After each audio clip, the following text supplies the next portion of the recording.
Saúde, estamos de volta aqui com o nosso Saúde e Bem-Estar de hoje. Está falando sobre meningite, né? Essa doença gravíssima que deve ser diagnosticada e tratada imediatamente para evitar as sequelas e até mesmo o pior, que é a morte do paciente.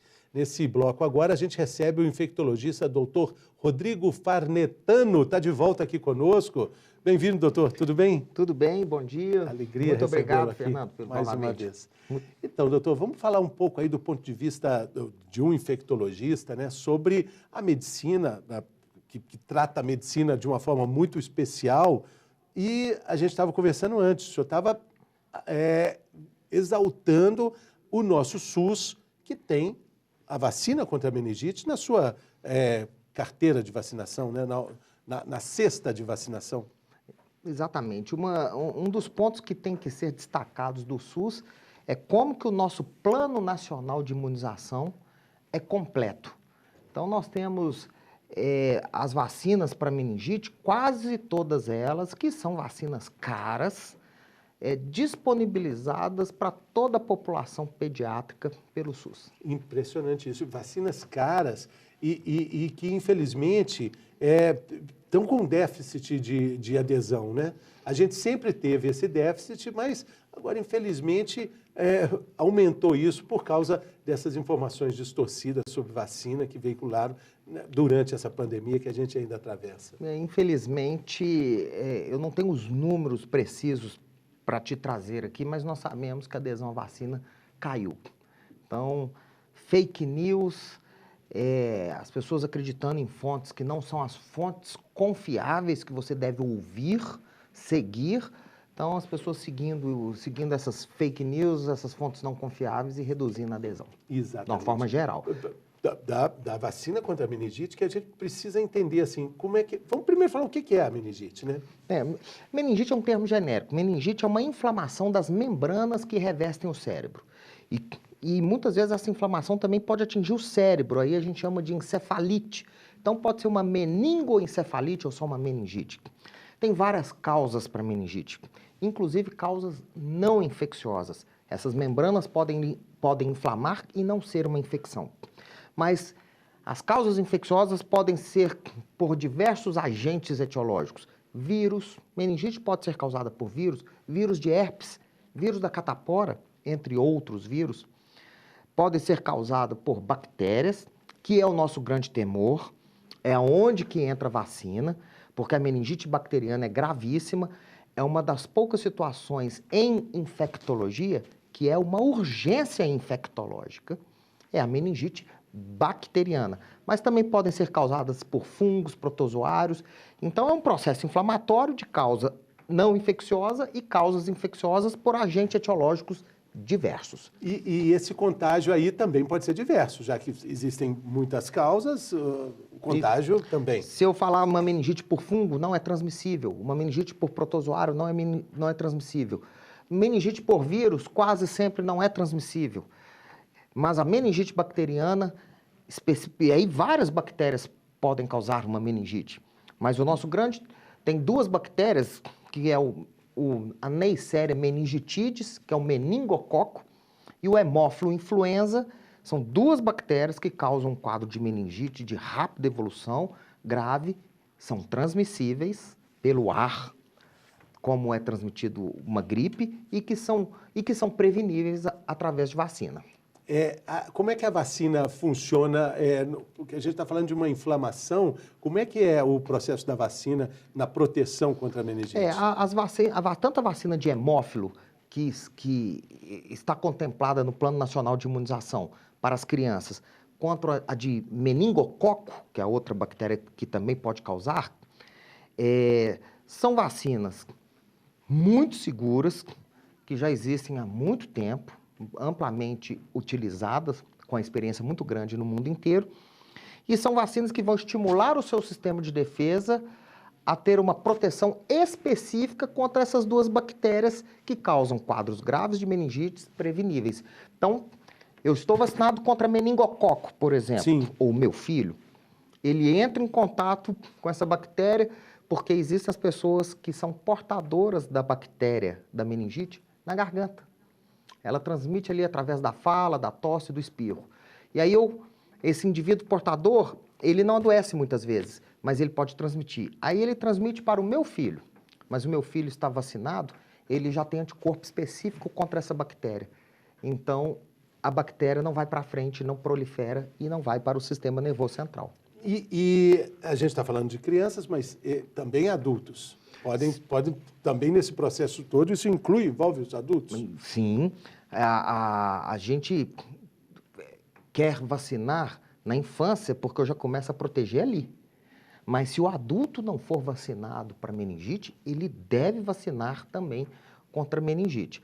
A depender da vacina, infelizmente, para o adulto, às vezes, só vai ter no setor privado, né? Ou disponibilizado pelo SUS para adultos com problemas imunológicos, com fatores de risco. Aí o SUS, para essas pessoas de maior risco, disponibiliza para a população adulta.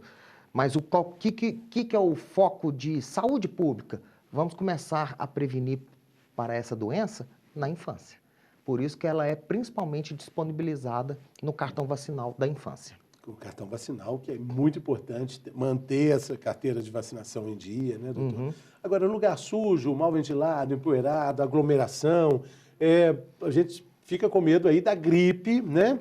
E até coronavírus também, mas a gente também precisa se preocupar com meningite em lugares assim? Sim, eu acho que o Covid vai trazer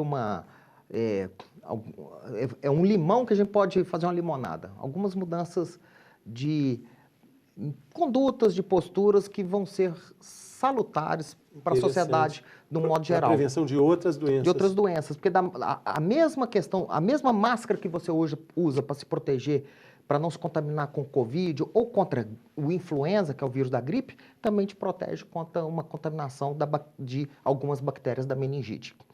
Então, essa mudança de cultura que o Covid trouxe, tem que ficar algumas coisas.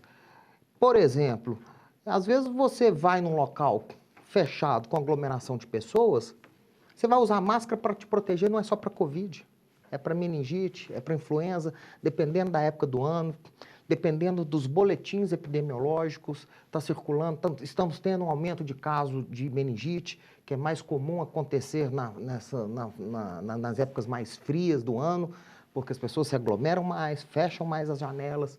Então, a gente pode começar a pensar que em algumas situações vai ser uma rotina. A gente vai ter que saber assim, quando eu vou usar, quando eu não vou usar, dependendo da situação, use a máscara, ela vai te prevenir para várias doenças. Outra conquista social é o hábito de lavar as mãos, que por mais simples que pareça, a gente acabava esquecendo. Hoje, álcool em gel, lavar as mãos com mais frequência, isso significa, não é só proteger contra várias doenças, é salvar vidas, né, doutor? Salvar vidas, se proteger e proteger o próximo. Então, esse é um outro hábito que nós avançamos, pois havia um certo relaxamento e talvez pouca preocupação em mantermos as mãos limpas. Agora o objetivo é a gente lavar as mãos como os médicos lavam, né? Exato. Os médicos lavam aqui entre os dedos, a gente aprendeu a lavar a mão cantando o tempo do parabéns para você, né? Assim, que tem, né? Chacoalhar ali, né? E médico tem uma habilidade imensa para lavar a mão, né? Porque faz disso uma rotina muito grande. Eu acho que a gente, pelo menos, chegou perto de não é de uma excelência, mas de um hábito saudável que tem que ficar, né? Para a vida de todo dia. Nós não temos só palma da mão, né? Nós temos entre os dedos, nós temos o dorso, nós temos as unhas. Então, não é chegar debaixo de uma pia ou passar o álcool e fazer isso aqui, tá certo. Eu preciso espalhar o álcool ou a água e o sabão por todas as superfícies da minha mão. Então, entre os dedos, em cima, nesta parte aqui é muito esquecida da mão. Então, existe esse movimento de chave. O dedão, ele é muito esquecido, existe um movimento só para o dedão e a unha que a gente esfrega na palma da mão. Então, você precisa de pelo menos 30 segundos para lavar todas essas superfícies da sua mão de forma adequada. Várias vezes por dia. Várias vezes por dia. Sempre que você vê que sua mão está suja, lave ela. Sempre que houver risco de ter se contaminado, lave sua mão. Se você for chegar perto de pessoas doentes, lave sua mão antes de refeição, após sair, após usar o banheiro. Então, são muitas oportunidades durante o dia. Isso está inserido no contexto, né, da nossa vida social. Agora, o álcool em gel, ele não substitui a mão lavada, né? Não, aí vamos lá, que é uma coisa bem interessante isso, porque isso já desde o início dos anos 2000 caiu por terra. Nos anos 90 tinha muito o conceito de que você lava a mão com água e sabão e depois o álcool gel. Um atrapalha o outro. Ou é um, ou é outro. Um atrapalha o outro. Isso já é publicado desde o início dos anos 2000 pela Organização Mundial de Saúde, através de trabalhos científicos, estudos clínicos, trials, que comprovaram isso. Então, ou você lava a mão com água e sabão ou álcool gel. O álcool gel, se as mãos estiverem limpas, ele é mais eficaz que a água e o sabão. Mais rápido e economiza água, economiza papel, toalha. Ele é ecologicamente mais saudável do que lavar com água e sabão. Mão limpa é assim, que ela não está suja de graxa, Exato. Não está com terra. Não está com terra, não tem gotícula de sangue, não tem secreção, né? Então, se a sua mão estiver limpa, a recomendação da Organização Mundial da Saúde já há uns bons anos é usar álcool, né? Álcool gel ou soluções de álcool com glicerina para não ressecar a mão, né? Se a sua mão estiver suja ou houve risco de exposição a algum tipo de material, sujidade mesmo, e material biológico, aí você lava com água e sabão. Porque mãos sujas, visivelmente sujas, o álcool ele pode não funcionar adequadamente. Mãos visivelmente sujas ou teve risco de contato com material biológico, por exemplo, banheiro. Banheiro nunca deve ter álcool dentro de banheiro, porque existe o risco de respingos com urina, alguma secreção. Então, após usar banheiro, não tem jeito, água e sabão. Em outras situações, suas mãos estão limpas, o álcool é mais eficaz e ainda tem essas questões de não precisar de pia, não precisa de água, não precisa de papel, não precisa de toalha. E ele ainda deixa um efeito residual que protege contra a contaminação por micro-organismos por alguns minutos. Programa sobre meningite, a gente está entendendo aqui que lavar as mãos também é profilaxia, é prevenção contra a meningite. Interessante. E que o álcool em gel talvez seja mais eficiente, né, com as mãos limpas do que o água e sabão. E o álcool, ele é volátil, então ele não precisa secar. Não precisa secar. Você deixa ele secar, inclusive, passou, seja gel ou líquido, né? Tem que ter um emoliente ali para não ressecar as mãos, senão depois é ruim. A mão resseca, fere, pode até aumentar a contaminação bacteriana. Então é álcool específico para a higienização das mãos. Higienizou, deixa secar ao ar livre. E é muito fácil, porque a mulher pode ter na bolsa, a gente pode ter no carro, pode estar no bolso, né? O álcool em gel virou presença frequente, ele é onipresente. Exatamente, né? Fácil da gente carregar. Doutor, a gente falando sobre meningite, o nosso público pode entender, nossa, teve um caso de meningite na escola dos meus filhos, não tinha vacinado os meninos antes. O que é preciso fazer quando a gente percebe que tem um caso de meningite? Sai correndo para vacinar? Essa é uma pergunta importantíssima. Primeiro, vamos entender que muitas das meningites infecciosas, principalmente essas por bactérias que são preveníveis, a meningocócica e a por hemófilo, e tem uma outra bactéria, mas não tem uma vacina específica para meningite para ela. Elas são doenças graves, são doenças que têm alta mortalidade e alta morbidade, sequelas. Então, existe um pânico enorme quando acontece uma situação dessa.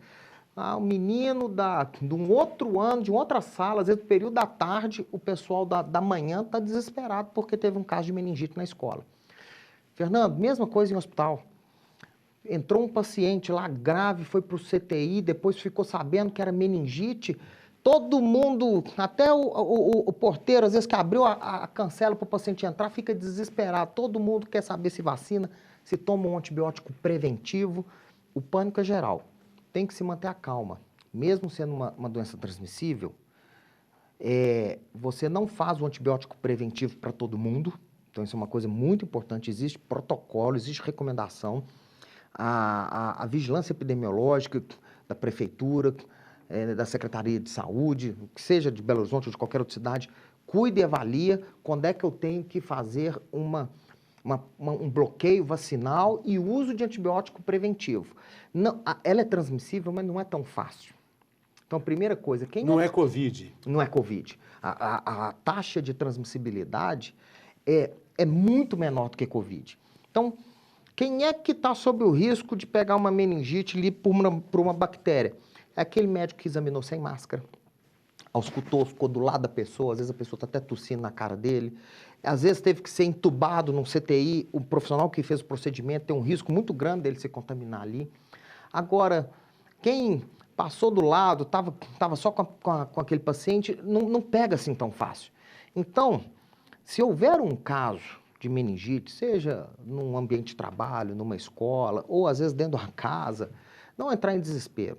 Procurar assistência médica, para o médico orientar, a Secretaria de Saúde está aí para orientar e ajudar e fazer as medidas preventivas de forma correta. Não tem que ter desespero, não sai pegando todo mundo assim e sai espalhando desta forma, não. Então, a vacina precisa, então, de um planejamento. De um planejamento. Não, se eu tiver contato de risco com o caso de uma meningite por um meningococo, não é a vacina que vai me proteger. Se for considerado que a minha exposição foi de risco, eu tomo um antibiótico para prevenir. Sim. E depois programa a minha vacina. A vacina tem que ser feita antes. Ela não bloqueia a infecção depois de uma exposição.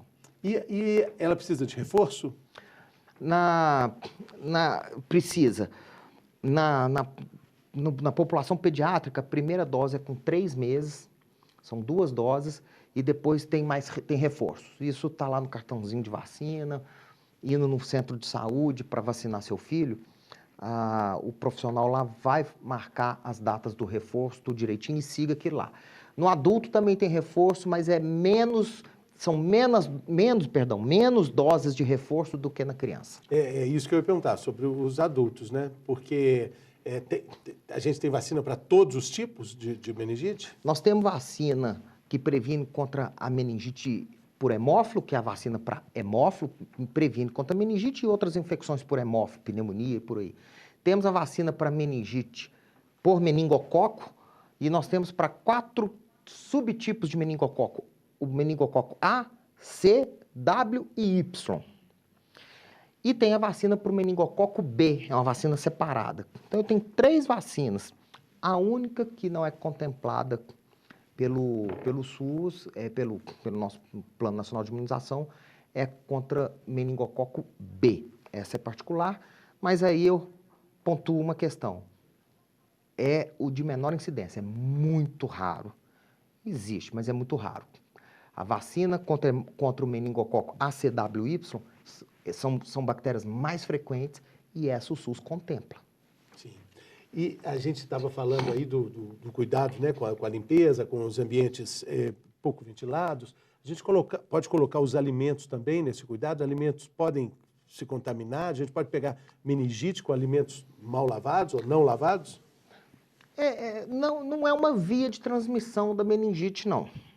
Mas alimentos sujos, mal lavados, contaminados, podem transmitir uma série de doenças. Então, é uma medida de higiene, de prevenção de saúde, ingerirmos alimentos que não foram contaminados, alimentos bem lavados, alimentos limpos. Sim, Mas sim. não é a via de transmissão de meningite, porque a meningite transmite de pessoa para pessoa, pelo ar, por gotículas, como se transmite gripe e Covid, por exemplo. Sim, mas aí com nível de transmissão menor do que gripe e Covid, né, Sim, doutor? bem menor. Isso é muito importante. Bem menor. Não é para desesperar quando ficar sabendo que tem um caso. Procure se informar, procure um médico, procure a secretaria, que você pode receber boas informações. Exatamente. E a gente está falando aí da importância da vacina, né? O orgulho do Brasil ter vacina contra a meningite na carteira de vacinação, né? Oferecida gratuitamente, mas infelizmente a queda na cobertura vacinal no Brasil inteiro deixa sinais de muita preocupação, de doenças que já foram embora, que a gente já conseguiu eliminar por causa da queda vacinal. A gente pode até, existe uma ameaça do retorno dessas doenças. Muita informação distorcida, né, doutor? Muita informação fake. Preciso falar sobre isso, né? E isso não é um problema só do Brasil. A queda de vacinação está ocorrendo, inclusive, em países desenvolvidos. Como a gente vê com uma certa regularidade, surtos de sarampo na Europa, em países do hemisfério norte, de uma forma geral, com certa frequência. A gente tem visto casos de cachumba, que eu mesmo, como infectologista, via cachumba de forma extremamente rara. raro. Esse ano eu já atendi 2 casos em adulto. Então nós estamos vendo que o problema da baixa adesão não é só no Brasil, não. E alimentado por ou profissionais despreparados ou por fontes não confiáveis. Eu vou falar da questão... Eu tenho que tocar nesse assunto da vacina de Covid. Se uma pessoa segue um indivíduo que não é profissional de referência no tema, eu não vou falar que se é político, se não é político, se é de outra área, mas se ela segue a cabeça desse indivíduo e não está ouvindo as fontes de referência, e eu já até falei aqui em outra oportunidade, né, Fernando? Você não vai encontrar uma sociedade de infectologia, de pediatria, de clínica médica, de terapia intensiva, de pneumologia, nenhuma, que vai falar contra a vacina de Covid. Se hoje nós estamos tendo aumento do número de casos, ou seja, talvez a gente tenha que voltar a ter mais cuidado com prevenção, máscara, talvez não temos que ter mais cuidado, sermos mais racionais no uso da máscara, mas mesmo com esse aumento de número de casos, nós não estamos vendo um disparo no número de internações e mortalidade. Pode aumentar um pouquinho, mas não vai ser a catástrofe que foi primeiro semestre do ano passado. Por quê? Vacina. Nós não temos... A vacina talvez não te previna 100% de você se infectar pelo Covid. Pode até te prevenir, inclusive, 100%. Ela é desenhada para isso, mas ela abranda a doença. E aí nós estamos colhendo os frutos disso.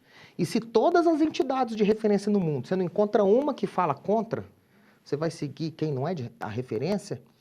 Eu falo que se você não quer vacinar os seus filhos, ou você mesmo, ou seus pais, para a Covid, então seja coerente e não vacine para doença nenhuma. Porque não faz sentido. Exatamente. É a mesma coisa. É vacina. Sempre vacinamos. Não tem bicho de 7 cabeças para isso, não. A tecnologia vai avançar de forma responsável.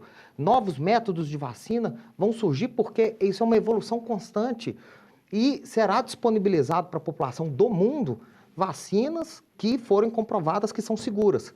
E isso é o que aconteceu. Então, não tem mistério. Não tem mistério. E quando a gente fala, por exemplo, da vacina da gripe, que já existe há algum tempo, e a gente vai lá e toma, a discussão da vacina da gripe era que se a vacina pode provocar uma gripe, a vacina faz a gente ficar gripado, a discussão era nisso, nesse patamar. Ninguém questionava se a vacina funcionava ou não, se era fato que alguma discussão existia, né, quando começamos a tomar vacina, de que a gente poderia ficar gripado imediatamente, mas teria aquela carga de proteção ali, inevitavelmente. E agora a gente olha para trás e vê, olha, existem pelo menos 4 ou 5 tipos de vacina da gripe e a gente tomava sem nem saber qual tipo era. E toda vacina tem risco, estatisticamente, muito pequeno, de complicações raras. Como tudo na vida. Eu posso sair aqui agora, ser atropelado. Qual que é a minha chance de ser atropelado? Quase 0. Eu posso tomar uma dipirona e ter uma reação adversa da dipirona rara que chama aplasia de medula, mas é muito grave. Qual que é a minha chance de acontecer isso? Quase 0. Eu posso tomar vacina de gripe e ter uma síndrome que chama Guillain-Barré. E eu posso ficar paraplégico, tetraplégico, se ela não for identificada e tratada. Agora, é raro. Ela salva muito mais vidas do que causa isso. Eu posso tomar uma vacina de febre amarela e ter uma encefalite. A gente está falando aqui de meningite. Encefalite é a inflamação do cérebro, né, do cerebelo.